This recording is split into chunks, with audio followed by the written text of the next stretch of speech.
That's pretty loud.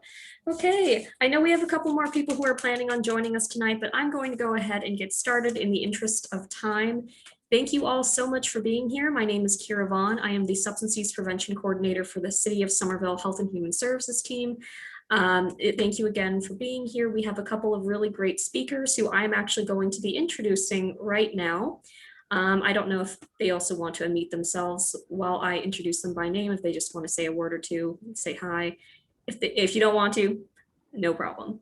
So first off, from McLean Hospital, we have the wonderful Dr. Marnie Chanoff. She is going to be our main presenter tonight. We are so grateful that she has been able to join us, and she is going to be our main facilitator for this event, as well as for a similar event next Wednesday at 6 p.m. for adults. This one is focused on youth. Dr. Chanoff, anything you want to say to our audience before we get started? Hello. Thank you so much, Marty. From Somerville High School, we have Ann Eden, who is with the Redirect program, if I remember correctly, Ann. Hey guys, I'm school counselor at Somerville High School. Not Redirect, but sorry, that's Ellie. I'm closely with them. Thank you so much for being here, Ann. And then we also have a couple of youth speakers. The one who is here with us currently is Sabeel from Teen Empowerment here in Somerville. Sabeel, do you want to say anything really quickly? Hi, my name is Sabeel. Like Kira said, I am from Teen Empowerment, and I'm glad to be here. So thanks for having me. Thank you so much. Okay, and with that, just as a heads up for anyone again who came in a little bit later, we are going to now start with Dr. Chanoff's presentation, and then the second half of this will be a Q&A/discussion period for all of us to join in on and ask questions, especially of our wonderful youth speakers who are going to be with us tonight. But for right now, I'm going to turn it over to Dr. Chanoff.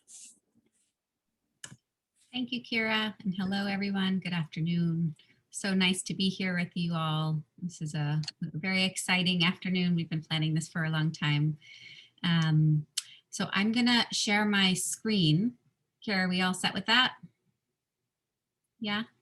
All right, so. Can everybody see? Yeah. So I'm just gonna ask you to take these photos in for just a quick second and think about the year plus that we've been through, going all the way back to March 2020.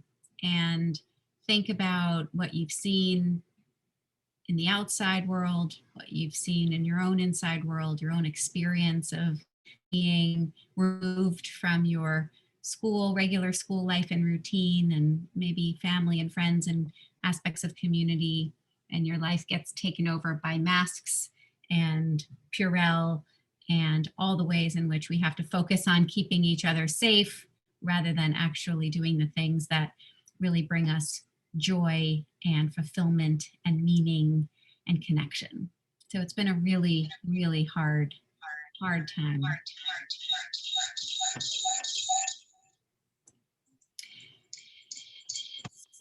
So I'm gonna just go through a bunch of experiences, symptoms and signs, as we say, which really capture the experience of being stressed and worried. And I would love for you to take a look at this slide and look at all of the ways in which stress and worry, anxiety can show up in our minds, in our bodies, in our emotions, and our behavior. The lists are long, and many people have experienced many of these symptoms throughout their lives, and then many people have experienced even more of these symptoms through this pandemic. And although in a global pandemic, we would expect for people to have stress and worry, that's normal in this period of time. Some people have experienced very high levels of these kinds of experiences, and that has been an area where we have seen in the mental health field changes and increased levels of depression and anxiety and substance use, and in some cases, scary thoughts. So I want to bring this to your attention for you to consider, how many of these things have you been through? How many can you relate to? And I'm going to ask, maybe we can use that raise hand function or some other function that Kira can come up with. But if you look at these lists, how many of you have experienced maybe one or two of these symptoms?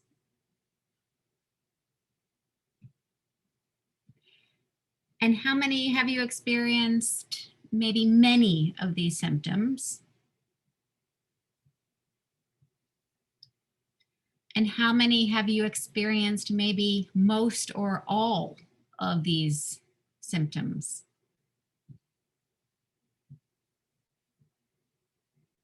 And it could even be just a day here or a bad week here.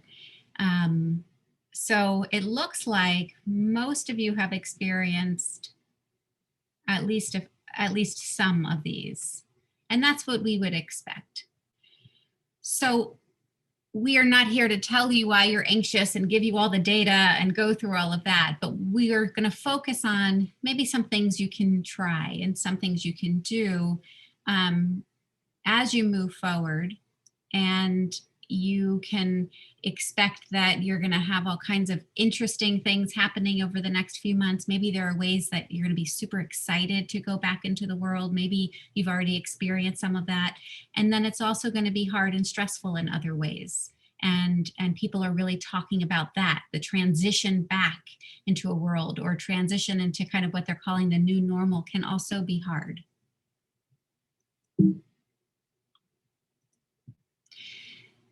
So in my practice of mental health, I really have grown to understand and believe that we have the ability to really work with our minds and bodies. We have a lot of power to give ourselves what we need in terms of managing at least some of these symptoms.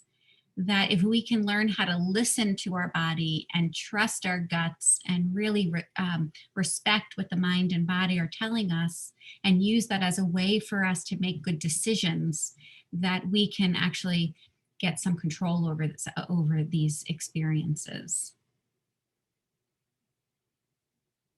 And these are all of the ways that we might have some control over our experience of stress and worry.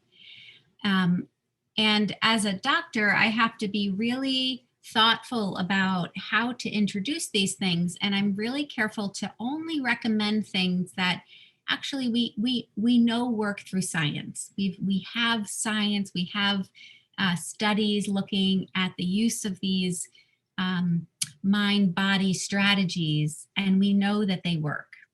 And many of these are things that we can do on our own, in our own homes, in our own neighborhoods, with our own friends and families. I think that starting with the things that we can do for ourselves before feeling like we can only trust an expert makes a lot of sense. So these are all the things that we know can help with stress and anxiety and coping with uncertainty. We know that meditation, mindfulness can be very helpful. We know that managing our screen time and the quality of the imagery and the quality of the stimulation that we're taking in on a regular basis can impact the way we feel. We know that exercise is super important and can be a huge stress reliever, can be very helpful with depressive symptoms, and can be very helpful in anxiety. We have more and more research looking at the role of healthy eating a really good balanced diet, and taking care of our minds and bodies and gut health through our diet and nutrition. And we know more and more that that actually can influence the health of our minds and bodies. We know that sleep is huge. I tell everyone, I think sleep is the best medicine. And before the pandemic, we were seeing really high levels of sleep deprivation, people just going and going and going and going and not stopping and not resting enough. and up all night doing their work and their homework, and maybe have jobs after school, or lots of social activities, after school activities. And we know, especially for young developing minds, sleep is really, really important. We know that regular routine is very important. Our minds and bodies really like a rhythm, a daily rhythm, a weekly rhythm, a seasonal rhythm. We really need that in terms of our own sleep schedule, eating schedule, social schedule, making time for studying, making time for planning our week with, and fitting all of the different things in. It can take some work, but it really is very helpful. We know that being in nature can be very calming. There's something called forest bathing that we know can be very helpful in helping to calm the nervous system. And I know when, we live in Somerville, this is not exactly what we look out our windows, but finding ways to just even go to the parks, finding green spaces, finding trees, maybe finding areas that have some water that you can go sit in or sit next to, or take a little dip in here and there, can be enormously helpful for stress reduction. And we know that the quality of our relationships can be really influential on our emotions. Who are we spending time with? Are these people influencing us in very positive ways? Or are they feeling like they're draining us? Are they filling us up? Are they rejuvenating us? Or are they really kind of depleting us? And sometimes we have control over those relationships, and sometimes we don't. And when we do, we can make good choices about the kinds of people and how often we are with people. Some people really like being with people all the time. Some people really need much more alone time. And then the relationships that we're in that we don't have control over, we can still learn how to manage those and find ways to not let those, more challenging relationships really deplete us. That there are different ways that we can be in relationship to give ourselves what we need. And we're going to circle back to this at the end and before our discussion.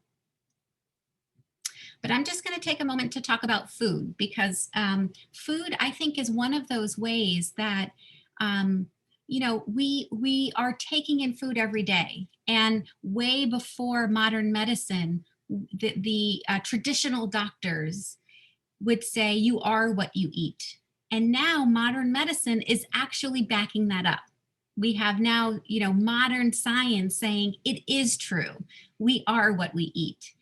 And there are some days and some weeks where we're not going to have a perfect diet, or, we don't feel great about the decisions we're making, or particularly during COVID, we haven't had so much choice in the kinds of food we have access to and that we can eat on a regular basis for all kinds of reasons. But the more we can make good decisions about the kinds of foods we're eating when we do have choice, and the more we can share these healthy foods with our friends and family and make it a way to connect with people and go back to our customs and cultures and traditions around food. Food could be not only a source of nutrition, it can be a real source of nourishment in terms of both the food itself, but also what it represents in terms of our culture, our history, our traditions, and our family. And it can be a great connector. Gathering around the table, breaking bread can be a real way to connect with people. So I just want to point out that, we hear all the time, you should eat healthy, but I'm going to go into a little bit of the specifics of what the science says. The science tells us that if we can eat a lot of fruits and vegetables a day, and we can stick to healthy forms of fats, so not kind of the trans fats that sometimes people talk about that we know that are in a lot of fast foods, but healthy fats, healthy oils, healthy meats with natural fats, avocados, nuts, nut butters, and things like that. That can be a real source of nutrition. We have to be thoughtful about what kind of fat, because a lot of the processed foods have tons of fat that isn't good for us, but there are actually good fats that can be really delicious and make food taste really, really great. Also healthy grains and whole wheat things. So trying to move away from eating a lot of white kind of starches and foods like that, white flours. If you can substitute white bread for whole wheat bread, that would be something that could really add in good nutrition and fiber, which we know can be very helpful for mental and physical health. And we know that trying to stay away from high amounts of sugar can be helpful, because sugar can cause what we think of as kind of high inflammation. So being thoughtful about when it's really important that you have that sweet, because that sweet is like delicious and you just really want it, and you have room for it, and when it goes overboard. And it can be really hard to make these decisions, because everywhere you look, there's advertisements for fast foods and processed foods and sugary foods, and it can be really difficult to get away from it and try to make healthier choices. But the more we can do that and find ways to eat at home. So some studies show that even just trying to eat most of your meals at home, it almost doesn't matter what you're eating if you're avoiding that real kind of high fat, high sugar, high calorie food in fast food restaurants, especially, the healthier you can be. And food is very complicated, and I know that, and it's a social thing, and it can bring up all kinds of issues around what we think we should be eating, what we want to be eating. It can bring up issues around body image. So it's a challenging thing for us to all be looking at together, and it requires a lot of thoughtfulness and sensitivity. But the more we can start making room for these kinds of conversations, especially when people are young, and give people the information they need to help make these choices and be able to talk about them and ask for help, the healthier we're going to be. And then connection and meaning. We know that people who feel connected to their communities, to their families, to their cultures, to their friends, and feel like those connections are meaningful, that there's shared values, shared morals, shared goals, that can actually be very helpful for managing stress and anxiety and even depression. So let's keep this in mind as we're finally able to move forward in the community and reconnect with family and friends, being thoughtful about what kinds of connections we want. Not necessarily just going back to all of the social pressures and the social environments we were in before, but really making choices about who and how we want to connect can really offset stress and anxiety a lot.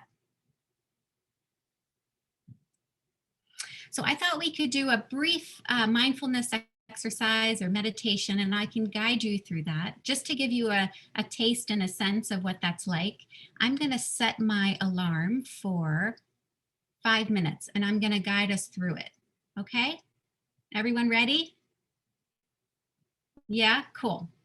All right, so I'm going to invite you to sit very comfortably in whatever chair you're in. And I'm going to ask for you to make sure that both feet are kind of firmly on the floor, that your bottom is in the chair, and you're feeling like well balanced on your sits bones, we call them, which are all the bones in your bottom. We want to make sure that your spine is kind of straight and long. So really kind of sit up tall. One trick is to imagine a string kind of going from the top of your head to the ceiling. And imagine that string kind of very gently pulling your head so that it's really kind of straight and long. Your neck is long. And now I'm going to ask you to roll your shoulders back, and roll them back a lot. It actually feels really good. You can give them a few rolls. Doesn't that feel good? So good. And then you're going to find kind of a comfortable place to keep your shoulders so they're not too far back, but they're kind of rolled back enough where you feel kind of a nice kind of gentle stretch across your chest. And when you're in this position, your lungs can fully expand and bring in a lot of really good air and air exchange. So we're going to do some breathing.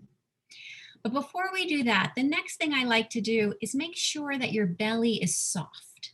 A lot of us hold anxiety and stress in our chest and our bellies. So we're going to make sure your chest is nice and open, and we're also going to make sure that your belly is nice and soft. So if you're holding it tight, just let it go. No one's watching. Just be really comfortable. Just let it really soften. And that will also allow for really good breath or inhalation to go all the way down. And then lastly, with your eyes, you can focus on one spot in front of you. And you can either keep your eyes fixed on this one spot, or you can close them. And then I want to make sure your palms are either face down in your lap, or you can turn them up. And you can even play with that a little bit. Does it feel different when you let your palms just nicely rest on your legs or your thighs? And how does it feel when you just simply flip them? And you can go back and forth, and you can find what's most comfortable to you. And when you're kind of settled in enough, the next thing we're going to do is really focus on your breath. So just start by observing your breath. Observe what it feels like as you breathe through your nose and then out through your nose.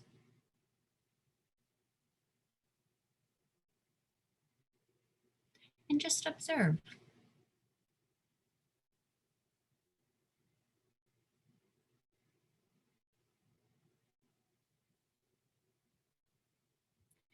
And then you can try to get your breath slower and longer. So instead of taking shallow, quick breaths that stay in your chest, envision and watch your breath go all the way down. And once the breath goes all the way down, slowly, slowly let it come up and out.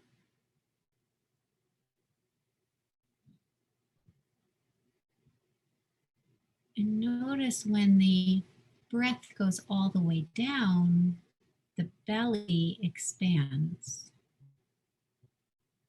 And when the belly contracts, the breath grows back up. So notice that interesting relationship. There are so many interesting relationships that if we take the time to observe, we can learn a lot about how the magnificent body actually works. And then you really can appreciate what's happening behind the scenes all the time. You can add a little sound to your exhale or your inhale if you'd like. Sometimes that helps focus.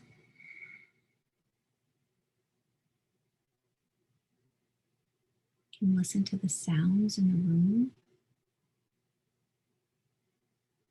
Focusing on our senses helps ground our minds. What do you hear? Maybe there's a buzzing sound. Maybe there's people outside. Maybe just the sound of silence is something you don't normally observe.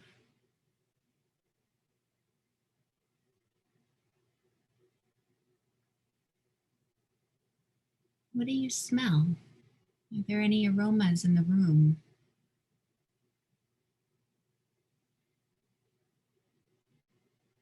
Sometimes lighting a nice candle can be helpful. Using different smells like peppermint can be energizing. Something like lavender can be calming. Something like vanilla can also be calming. So that's something to play with. Different smells can make you feel different ways. But the idea is to focus on your breath and pay attention to your senses.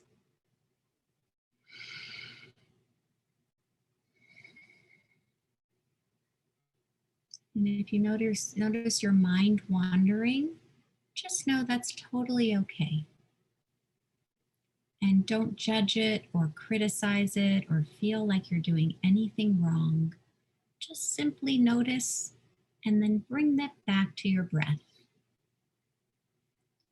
Bring your thoughts back to your breath.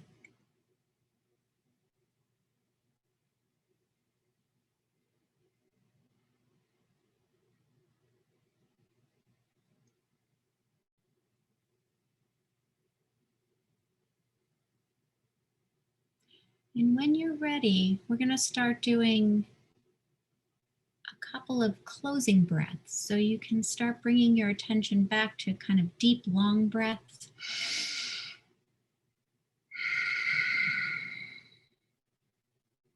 Maybe do a couple more.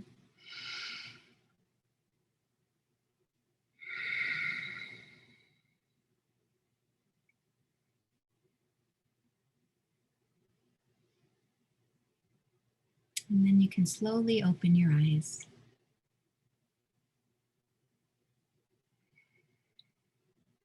And just notice how you feel.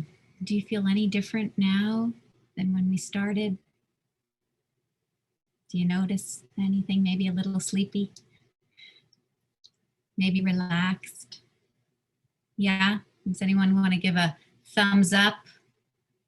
Or maybe a thumbs down? Maybe that was just really awful. So hard. Never make me do that again. No, thank you. Okay, I've got some thumbs up. Maybe it's okay. You know, sometimes it doesn't feel comfortable and it takes work to kind of get kind of in the groove and trust that this is something that you might want to revisit.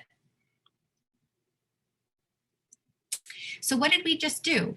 Basically, we have two arms of the nervous system. We have a fight or flight. We may have heard of that. That's when we get really kind of reactive and we feel emotions very strongly. It's actually the hormones in our body running through to help us run from something dangerous. And then we have a rest and digest. And these two aspects of our nervous system are constantly in relationship and talking to each other and trying to work it out and trying to find some balance. But when we're in a state of acute stress or chronic stress, which we've been in during this pandemic, you know, over 60 weeks or 61 weeks or 62 weeks now, we're in a state of chronic fight or flight. We're constantly trying to run from this tiger or this bear or this snake. And then we have to work even harder to find that balance to our rest and digest. And so the exercise we just did is your way of saying, hey, body, it's time to rest and it's time to digest. And you are able to talk to your body and have that kind of conversation anytime you need, including during your day. So some people say, I can't meditate, I'm too busy and I can't stop in the middle of like having an argument with my sister and meditate. That's not going to help me. But there's this tool that I like to use and it's called stop. And sometimes I even tell people just cut out a stop sign and like put it on your computer or put it on your refrigerator. And it's a reminder that when you're going through your day and you're feeling kind of, you know, reactive or aggravated or stressed or anxious or whatever, you can simply stop or pause, take a breath, observe what am I feeling in my mind and body. All of those symptoms from before come in handy. You know, paying attention to what you're listening to or what you're seeing can be really helpful.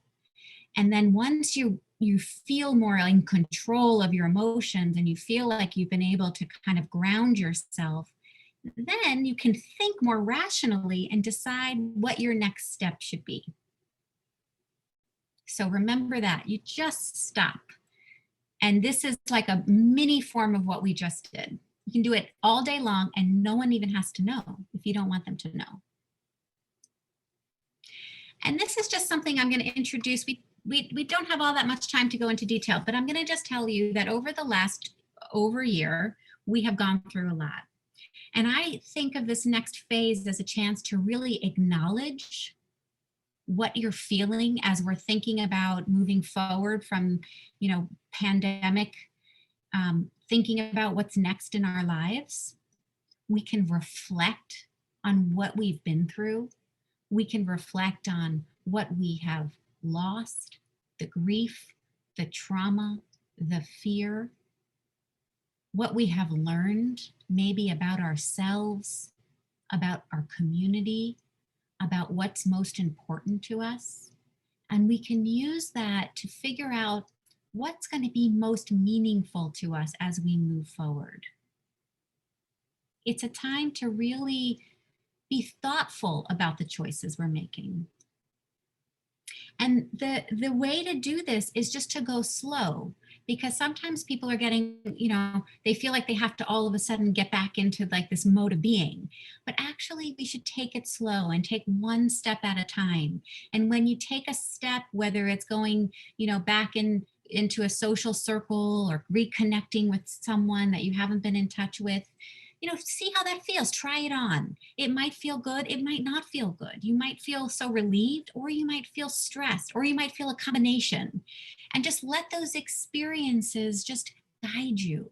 And don't let a little anxiety take over. It's okay to be a little anxious. If your anxiety does start to take over, then it's really important to reach out for help and figuring out who you can talk to. This at the very, very bottom, I have never worry alone. Who is on your list? Who can you call? Who can you talk with? Who can you reach out to? Is it someone at home? Is it someone at school? Is it, we're going into the summer? And I like for people to have a list so that they know when they're in trouble, this is who I call. And sometimes it can even be very helpful. I've done this, to ask a friend, am I on your list? Can you be on my list? Is this okay? And to really be thoughtful and plan ahead.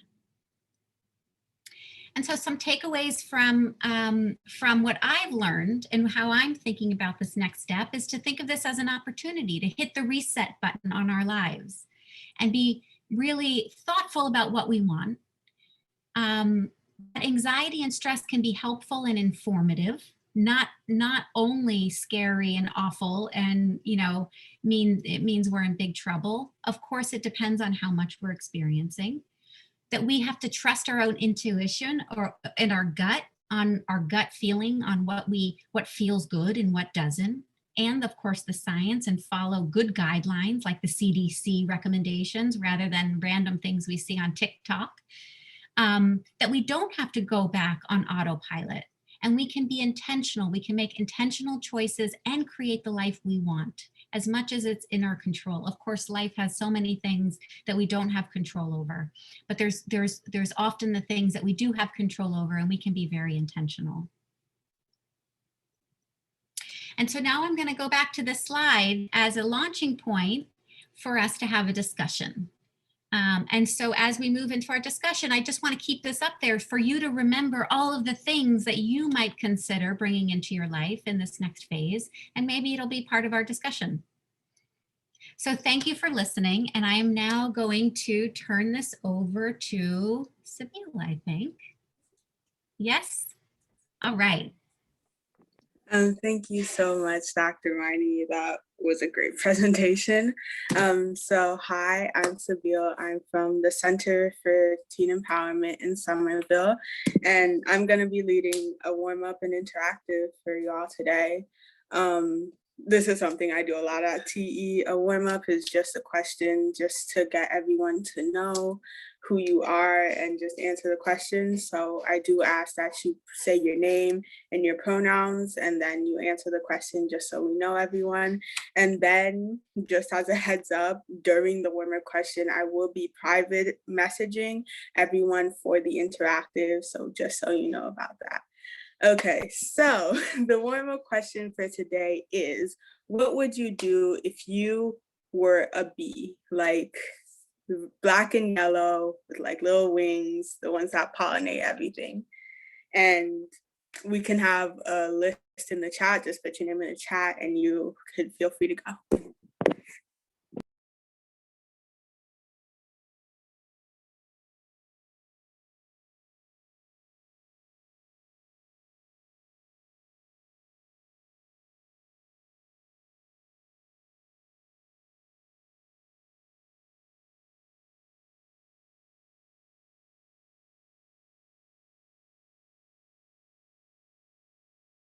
I have a question. Do we put in the chat or we say it out loud? Anyone is fine. You can just say it out loud. Yeah. Okay, so my name is Nancy Malcolm.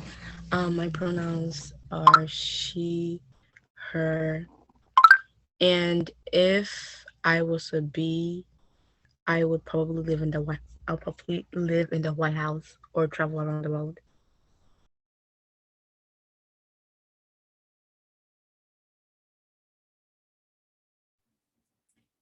I can volunteer to go next. Kira, she, her, hers pronouns.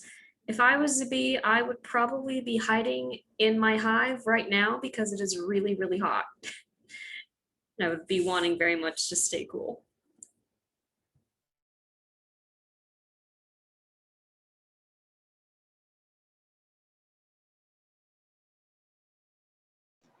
Hi, I can go next. Oh, sorry about that. Go ahead, Dolores. Okay. All right. My name is Dolores and my pronouns are she, her. And if I were a bee, I'd be flying around, absorbing, soaking up all this sun and just enjoying life to the fullest. Hi, my name is Lovely and my pronouns are she series. And if I were a bee, I would be doing some of that forest bathing.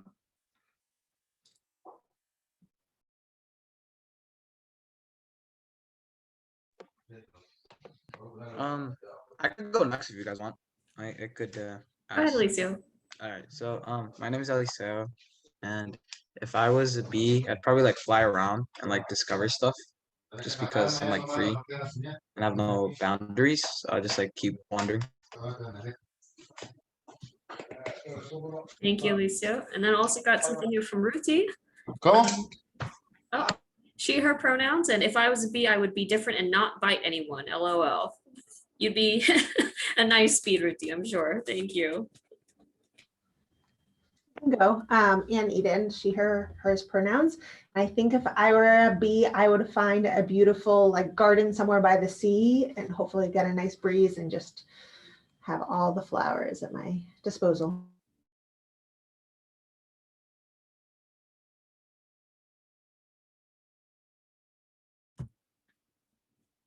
I can go next. So hi, my name is Sophia. My pronouns are she, her, hers. And if I was a bee, I would stop pollinating all the flowers and make humans see how much they need me.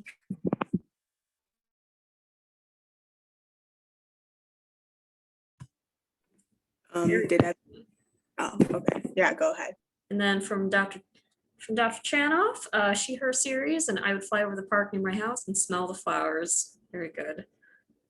I think we've got most people who have responded at this point. Ismail, I'm not sure if you're still here with us. If you would like to go ahead and say just your name, your pronouns, and what you would do if you were a bee. You can also put it in the chat box if you would rather do that instead.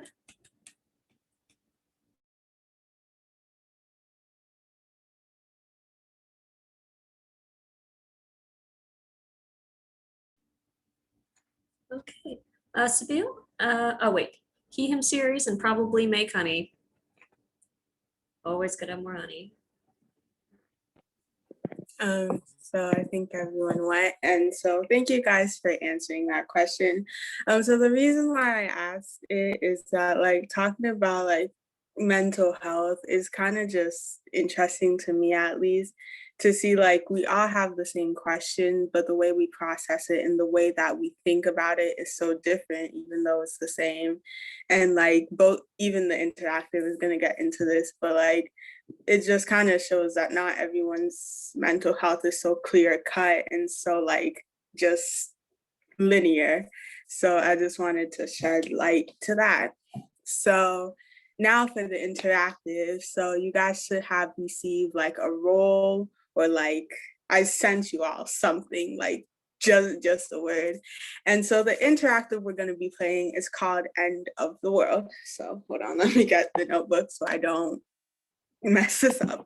Okay, so end of the world. You are currently in the end of the world. Society has gone mad. Nothing makes sense anymore.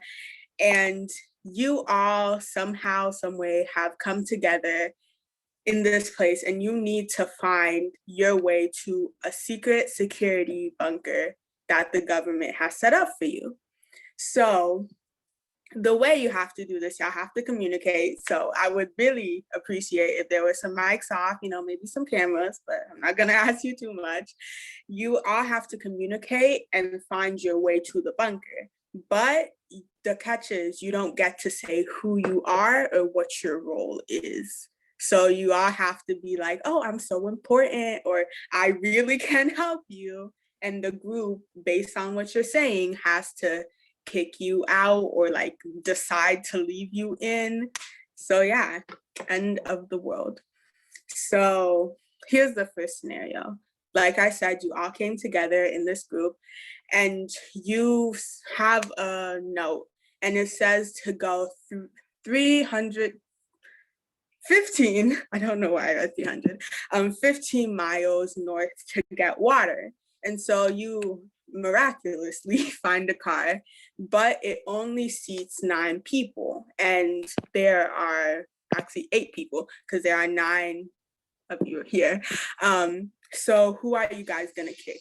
So feel free to unmute, have a discussion, try to like plead your case as to why you should stay.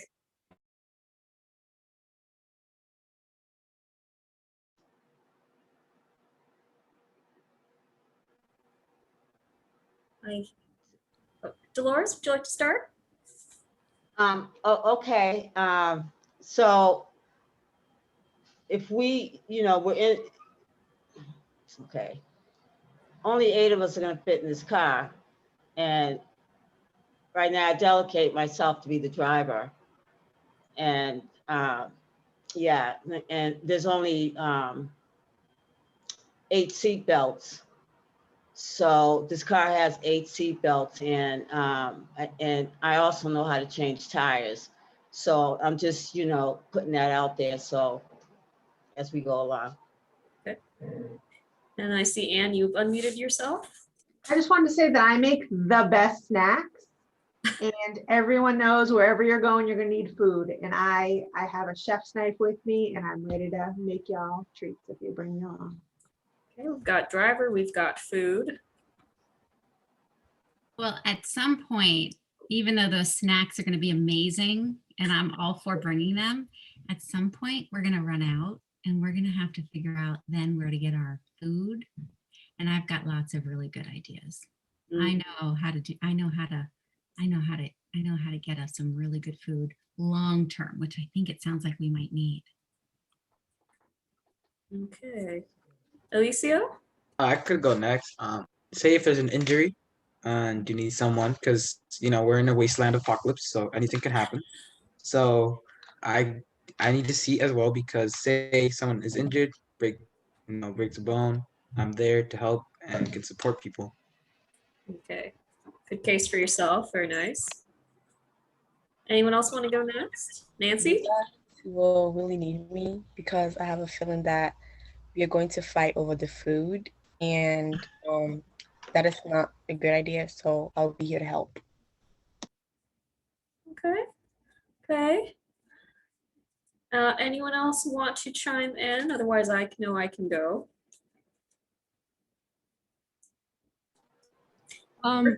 Yeah, Ruthie? I can just say that I'm smart, good at talking, and I can be like responsible of stuff. Maybe like if we get in trouble, I can be the one to talk like with someone and just be, yeah. Okay. Very good.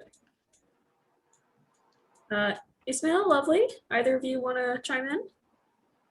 Well, I know a bit about like fixing cars, so if like anything like the car breaks down or something, I could fix it. Okay, very good. And I'm no first aid, so I'm happy to help if someone needs first aid or CPR. Okay. Well, last but not least, first of all, I'm 4'11". I take up no room in a car, which is why I always end up in the middle seat. Secondly, let's just say when it comes to transportation later in terms of our survival escape plan, I will be a very valuable ally to the team. Keep it at that. Okay, so I think everyone's pleaded their case. So who's getting voted out now? It's up to you guys to decide.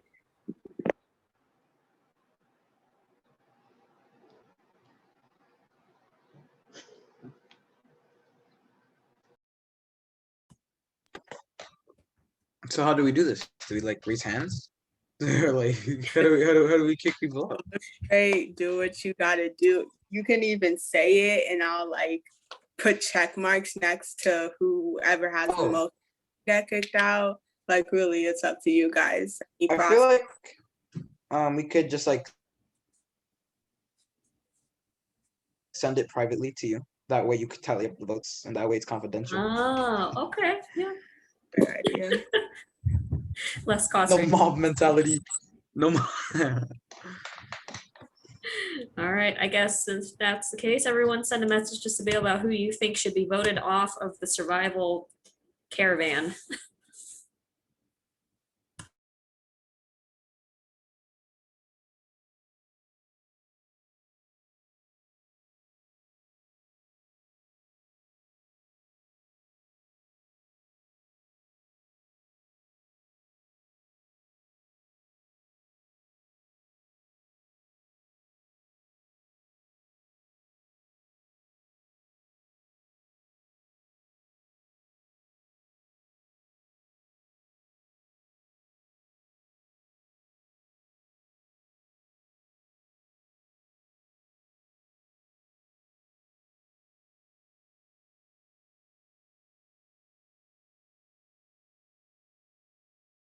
Okay, so oh okay, so there seems to have been a tie. So I'm gonna say whoever those two are, and they can try and plead their cases once again to try and not get booted out. So Ismail and Anne. So y'all was the two that got the most amount of votes.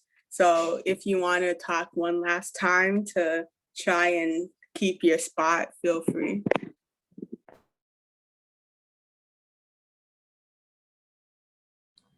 I guess I'll go first.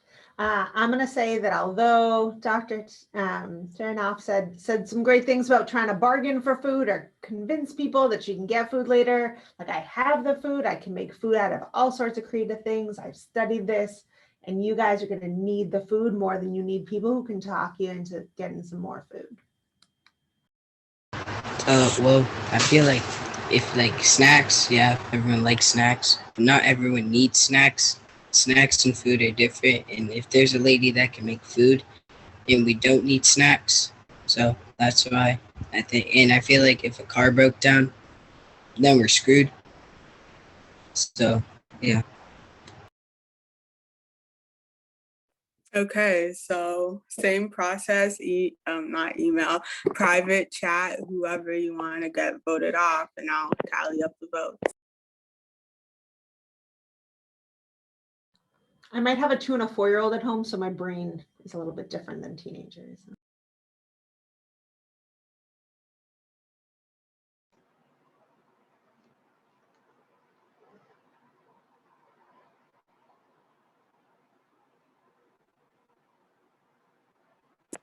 Okay, so the votes are in, and I am so sorry, and you have been chosen to get kicked off. Do you want to say what your role was? I was a chef. Not the last chef standing, though. There are multiple rounds to this game, but we're only going to play one more just for the sake of time. I really want to leave time for the discussion with Dr. Miney. Okay, so the next place where you're going is that, yeah, you have water, now you need food. So now now your car broke down. So think about who could help with that. But you do find a plane in an old abandoned plane. It still works. It's just kind of busted up, and you know where you find food, and you have to fly there. But but there's only 7 seats. So who are you kicking off?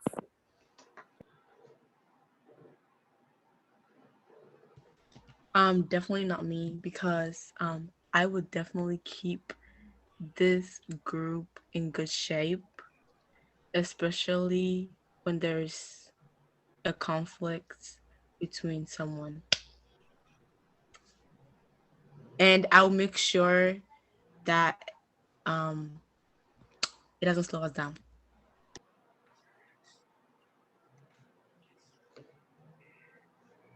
So I definitely know how to fix cars as well. But considering this new adventure that we're on, I would team up with Ismail and also bring the whole group together so that we can have an intent on what we are going to do as far as reaching the plane and getting and fixing the plane and then getting on the plane. And then join together as one. And I have good direction, so I can also be the pilot for that plane and then have somebody else be the co-pilot, whoever decides to be that, and just keep us soaring and moving forward. So now that we don't have snacks, my expertise in figuring out where our food is going to come from long term is going to be extra important. We could really have used those snacks. Mhm. Well, you know how I dropped that hint last round about how I would be good for transportation Mhm. at a future point in this survival endeavor? Hint, hint. That is about as much as I can without breaking the rules. The end. Of like Dolores said, I would also help rebuild the plane and hopefully like fix it. I just want to know if there's a pilot.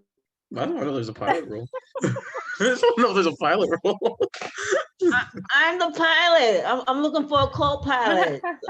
Hey, I could be that co-pilot. You know what I mean? Yeah. And we have seatbelts too. Well, I can't fly the plane, but I know the human body really well, and I think I would be useful. Did everyone go? Oh, I Um, think, oh. yeah. Ruthie still needs to go. Yeah. Jim, I'm just gonna say that since I'm smart, I'm probably gonna bring some good ideas, good strategies to get us to the place that we need to get. See, listen, this is a new place, you know. There could be bacterias and things like that. And say someone needs, you know, surgery because, you know, new place, you know, body's not adaptable. And you need someone there by standby to help you survive. So, yeah.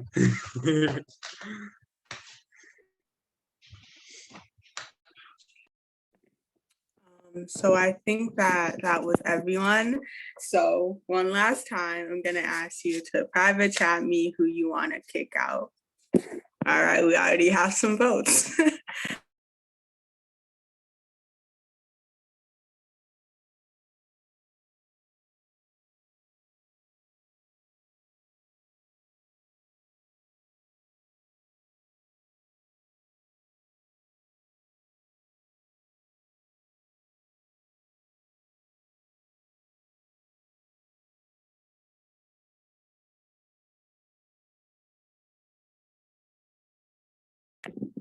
Okay, so most of the votes have come in. And Nancy, I am so sorry. We're gonna have to let you go. You unfortunately will not be surviving the end of the world. Do you wanna say what your role was? I was a life coach. That could have been very helpful, but it was y'all's choice. So the reason why I chose to like play this game with you guys was because in Dr. Marty's like presentation, one big thing was community and running events on Zoom, because like that's what I did that's what I do with teen empowerment, is so hard because you don't get that sense of community. And that's why we do these interactives. So I just wanted to build that sense of community, even though if it was just for a few short minutes. And I thank you guys so much for just coming along with me and just being interactive in this whole game. Let's give a big round to Sabine and those of us who have apparently survived to make it to the next round of the new series of Lost 2.0. I don't know if everyone who was here is going to get that reference. I might have just aged myself a bit, but moving right along. Again, I know that we are now at 5, but I did want to leave some time for us to enter into the next part, which is our Q&A discussion. So I just want to open up the floor to anyone who has any questions for any of our panel members. I also want to introduce another one of our youth speakers, Alicio, who is with us and who has convinced us all of his amazing first aid skills. He is going to be another one of our youth who is open to questions tonight. So participating in this will be, for our main panelists, will be again, Dr. Chanoff, Sabine, Alicio, and Eden, Miss Ann Eden from Somerville High School. So if anyone has any questions, please feel free to unmute yourself and go ahead and speak out loud.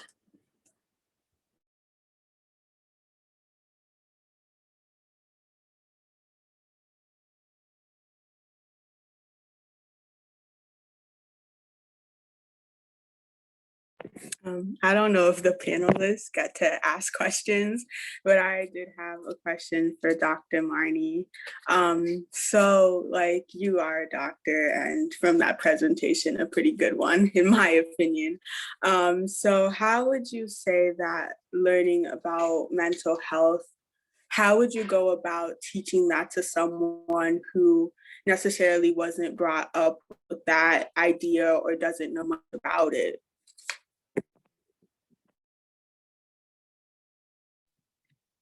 That's such a great question, because so many cultures have different beliefs about mental health and even beliefs about reaching out for help in mental health. So, you know, I honestly think that the best way to convince someone that mental health is important, or, you know, is something to really pay close attention with, is to really ask people, have you ever known someone in your life that you think may have struggled or may struggle with feeling happy, content, safe, secure? And what do you know about that person? You know, have you ever known someone who has experienced really hard times, maybe trauma, who hasn't been able to move forward in their life? And what have you noticed about that person? Have you ever noticed someone who just seems sad all the time and they can't seem to live their life like maybe the rest of their family, or they're not able to just kind of pick themselves up and move forward, that it's much harder for them? And so, or even yourself, have you ever had it, you know, I would ask someone, have you ever had a time in your life where maybe it was much harder to do the things that you normally do? Maybe it was really hard for you to even find the energy to get up out of bed some days. Or maybe you felt so much fear that it was hard for you to go to school or go to work. Or maybe your thoughts were just so jumbled or scrambled or racing or worried that you had trouble focusing on the things that are important to you. So I would really try to get someone to see that they may have some experience with mental health, even though they may not even know that it's a mental health issue, and just use really common language and experiences that all of us probably have experienced at one time or another, so that they can relate to these things and really engage people. Like, we're all in this. We all have mental health issues. Some of them are more mild, some of them are more severe, but we all know someone in our family, most likely, who has had a mental health issue, and just use that kind of experience to help people realize that this is why mental health is important, and that if someone develops an interest or a curiosity, then they might be more motivated to learn more. But first, you have to get them interested through experience that this is important, that they should maybe spend more time learning about it.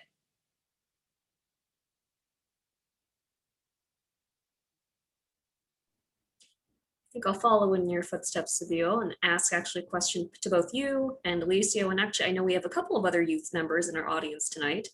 So for those of you who don't know about my role, one of the things that I also do on top of working for the city is I do therapeutic intakes with students at all of the different Somerville schools. And I also have done short and long-term counseling with students over the course of the pandemic.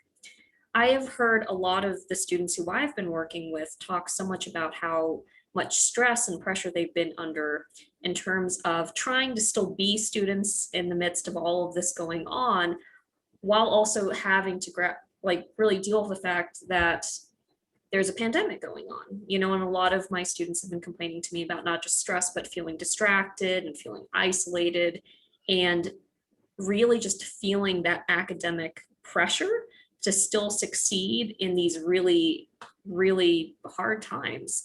So in terms of us, like the adults kind of in the room, being more supportive and trying to make sure that you are all getting the resources that you need during all of this, what are some ideas or suggestions that you would have for us that maybe we could think about implementing?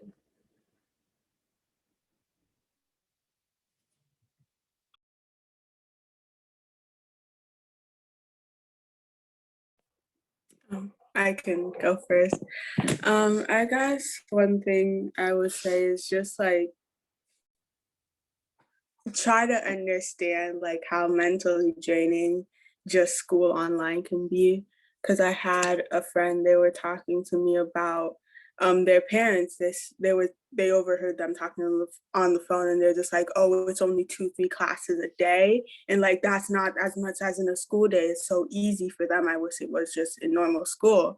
And like they were just really hurt by that, because those 2-3 classes a day, that took so much work and so much energy from them.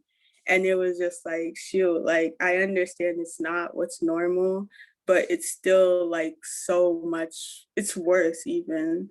And I think that like that's one thing that some adults could be more understanding about. Yeah, I can collab on her idea of like sometimes like it can feel like lonely because like that people don't understand, like say if it's like 2-3 classes a day and like, oh, it's nothing. So it can make you feel down, like, oh, maybe they're right. It really isn't nothing. And I don't know why I'm over complaining about how I'm feeling. So it can make you feel like bad about yourself, but like, oh, it's only 2 classes a day. Why is it so draining then? And yeah, that's why I think it's a topic that like people can understand what you're going through, can help you feel like you're not alone.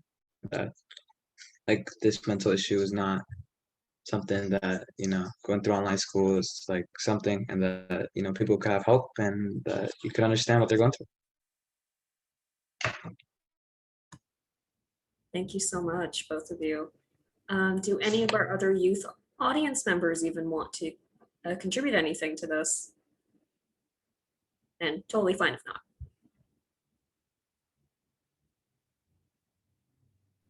I just want to say that adults need to understand as well that it's important to know that just because you're home, you're like available. That most of the time they just think that because you're home and you're online school, they think you're available to like help with other stuffs at home. And they really need to understand that just because you're home, you're doing school, and that's going to be just cool for the rest, for the day. That's super important for them to understand, I think. I just want to say something also. Someone was saying something about the mental draining, and overhearing a conversation about, oh, it's only 2 classes online. And I was talking to some youth that were friends of my grandson's, and he's also a youth in like early middle school. And they were talking, and they were saying how sometime the parent or the grandparent will talk to other people or another parent, and one parent was saying, oh, if you don't pass this math test, then I might die from COVID. And I'm like, what excuse me, like, oh my God, that's so terrible to tell that kid that, right? And then another child was saying, my parent was saying that I could catch COVID. You need to do all you can online. It's not like you're in school. If you were in school, you'd be the same thing. You'd be doing more work. So I was just giving these youth some support. And I just really had to like kind of slow it down, break it down a little bit, and then mention to these children, you know, sometimes I don't know what happens in some people's houses, but get up and walk around, move your energy. When you can do that, I talk to parents at my job too, you know, at Parenting Journey, like get up, move your energy so you're not bringing that negative pieces in there, your fears, and dropping them on these children, because I can only imagine what these children are thinking, especially if that particular piece, even the part of, oh, what if I die from COVID and you don't fail your test because of that? That child might have that for a huge amount of time in life, just that very, you know, issue. So when you all were talking about that, I just remembered, I'm like, I'm glad I have somewhere I can just say this, because those are really hard discussions, even as providers, to bring it up and to say, hey, look, I hear kids talking about this all the time and trying to give support. So thank you so much for that, for sharing that. I also want to add that I've definitely spoken with some families that are really disappointed, and they think that, what is my kid doing all day? Like, why can't they get their work done? And trying to help them understand that that not everyone can control what they can focus on, what they can do. Right. Like, try to do your best, and it's still not enough. But I've also unfortunately heard teachers say, like, what is the kid doing all day? And I really want to encourage the youth to speak up to your teachers. And it's not saying pity me, I need more time. It's the reality of, like, sometimes teachers forget. Just say, like, hey, like, I just need a little more time. Can you work with me? Or like, I really want to do this, but I forgot, or, whatever happened. And I really want to encourage you guys to speak up to your counselors, to your teachers, and encourage your friends too. Because I think there's some people who feel very comfortable saying to their teachers they need help, and other people that can ask for math help, but they might not be able to say, like, I just can't concentrate anymore. I've had it, and they don't know how to ask for help in other ways, right?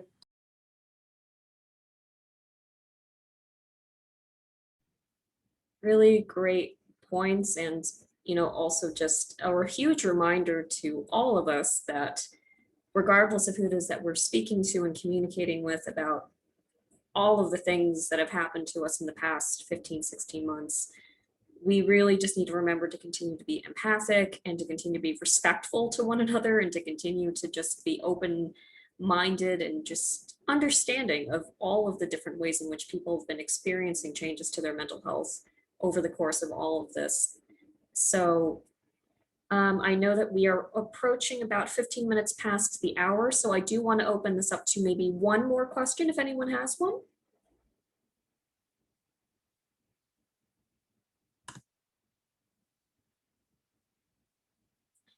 Okay, so in that case, I think I also want to talk really briefly about some mental health resources that do exist at this current moment.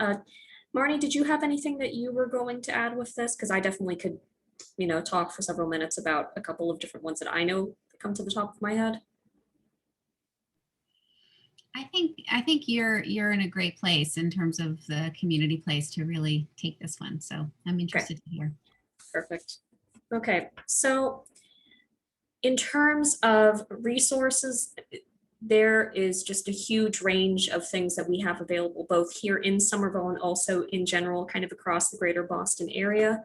And they range from everything from you're in a real state of crisis and you may need to get to a higher level of care, or it may just be like you need help with food, housing, shelter, finances, all sorts of different things. I would say most recently, the one that I have seen people using a lot is something created by William James College. William James is a graduate school here in the Boston area. They focus on counseling and psychotherapy, and they have an entire resource that is specifically set up with everything from different city departments to, again, just mental health emergency crisis lines that you can call for Somerville residents.